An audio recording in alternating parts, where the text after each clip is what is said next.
You ever get that feeling, that little nagging thought that something about the world just isn't quite right?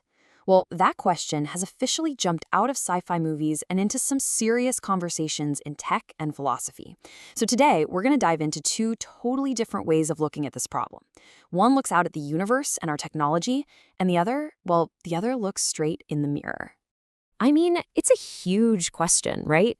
The idea that everything, and I mean everything, you see it, touch, and feel, could just be an incredibly advanced computer program? For ages, this was just stuff for thought experiments. But here's the thing.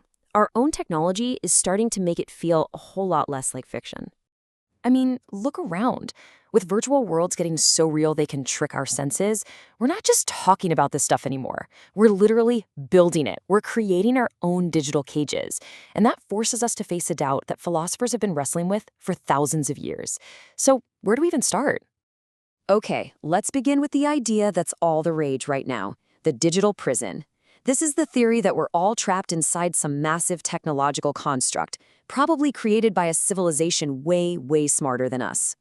The most famous argument for this comes from the philosopher Nick Bostrom, and he lays out this killer trilemma. It basically boils down to this. One of three things has to be true. One, civilizations like ours just don't make it long enough to build universe-sized simulations.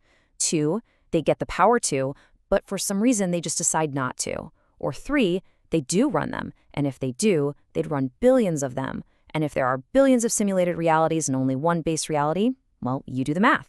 The odds are we're in one of the simulations. And this isn't just some late-night dorm room talk. Seriously, when you look at how fast our own tech is moving, some analysts, even folks from places like MIT, are saying there could be as high as a 70% chance we're living inside a computer program right now, that our lives are just lines of code. And if that's true, whoa, the implications are just mind-blowing. It messes with the most basic thing we believe about ourselves, our free will. Are your choices really yours, or are they just outputs, calculated by some cosmic algorithm running on hardware we can't even begin to imagine? That right there is the heart of the digital prison. But here's the thing. This whole anxiety, this fear of being trapped in a big illusion, it's not new, not by a long shot. It's actually one of the oldest questions we've ever asked. We've just given it a high-tech makeover. This idea has been around forever. You can trace it all the way back to ancient Greece with Plato and his famous allegory of the cave. You know, the prisoners mistaking shadows for reality. Fast forward to the 1600s, and you've got René Descartes worrying that an evil demon was messing with all his senses. Then, in the 20th century, it becomes the brain in a vat thought experiment. And of course, in 1999, The Matrix made it iconic. The metaverse isn't some brand new idea. It's just our generation's turn to build the cave. So we've spent all this time searching for the prison out there, in some alien supercomputer or buried in the code of the universe. But what if we've been looking in completely the wrong direction? What if the prison isn't external at all? What if it's internal? This quote from a Thai Buddhist master just completely flips the script. It suggests that the illusion, the simulation, isn't running on a server somewhere in another dimension. It's a program that's running on our own consciousness. The world that's tricking us is the one our own mind is creating. And in this way of thinking, our captivity has a name, avidya. It's usually translated as ignorance. But this isn't ignorance like not knowing a piece of trivia. No, this is a deep, fundamental error in how we see everything. It's like a bug at the core of our mental operating system. It's the bug that makes us see things that are constantly changing as if they're solid and permanent. It's what makes us chase after things that can never make us truly happy. And maybe most importantly, it's what makes us believe in a solid, unchanging me, when really there's just a constant flowing process. So the matrix here isn't made of green cascading code. It's made of our own desires, our own fears, our own mistaken ideas. The prison is self-generated. We build it brick by brick, every single moment, with the chaotic activity of our own minds. Okay, so we've got two very different models of our prison, right? One is external and built with tech. The other is internal and built with thoughts. And that means they also point to two totally different escape routes.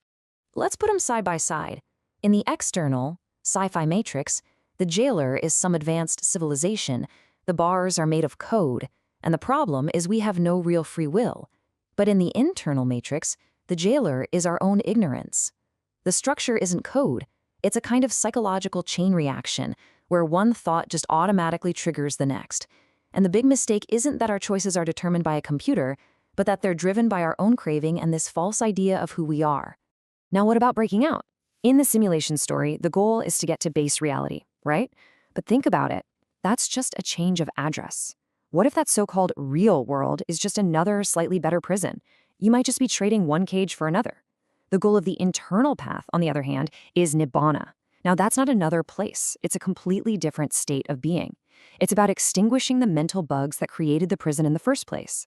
So the escape isn't geographic, it's ontological. It's not about changing your scenery, it's about fundamentally changing you. So if the prison is inside you, how in the world do you break out? You can't just find a glitch in the code. You have to debug your own mind. It's all about breaking that inner code. So this path, it starts with getting the right map. That's called right view. Basically, getting a clear understanding of what this inner prison is actually made of. Next, you have to forge the key, and that's mindfulness, or sati. This is the skill of just watching your own mind, seeing the thoughts and feelings come and go without getting swept away by them. Finally, you use that key of mindfulness to unlock the door, and that's insight, or vipassana. It's when you see for yourself directly that the solid self you thought was in charge is actually an illusion. And this is a perfect illustration of how it works. It's a lot like the observer effect in quantum physics, where just the act of looking at a particle actually changes it. It's the same with our minds. When you turn that clear, steady light of mindfulness onto an emotion, like anger, you change it. Suddenly, the anger isn't you anymore, it's just a thing you're observing. And its power over you just evaporates. You're basically spotting the glitch in your own personal matrix. So this brings us all the way back to our first question. But now, maybe we can see it in a whole new way. Maybe the search for real reality out there was always pointing us in the wrong direction. Here's the key takeaway, the absolute heart of the matter. Escaping a digital simulation is about changing your location. It's a different backdrop.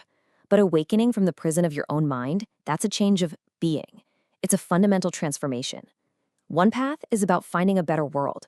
The other is about becoming a better self. A self that's free no matter what world it's in.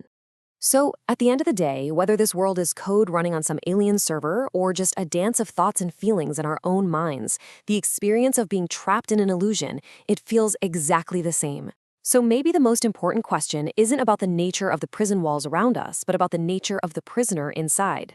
Maybe the real question isn't how do we find the exit, but how do we find the key to unlock the door from within?